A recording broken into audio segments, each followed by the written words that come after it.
পাকিস্তানের বিরুদ্ধে ফুঁসলেন মোদি, পাকিস্তানকে কড়া হুঁশিয়ারি দিলেন সে।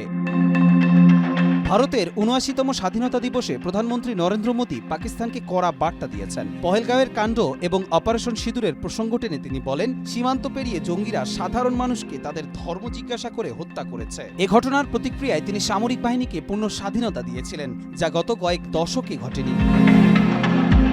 ১৫ আগস্ট প্রায় ২.৫ ঘণ্টার ভাষণে মোদি পাকিস্তানের বিরুদ্ধে ক্ষোভ প্রকাশ করে বলেন, ২২ এপ্রিলের হামলার পর ভারত যে প্রতিক্রিয়া দেখিয়েছে তা নজিরবিহীন। ভারতের সেনাবাহিনী কোথায়, কখন, কিভাবে জবাব দেবে তা সম্পূর্ণভাবে তারাই নির্ধারণ করেছে।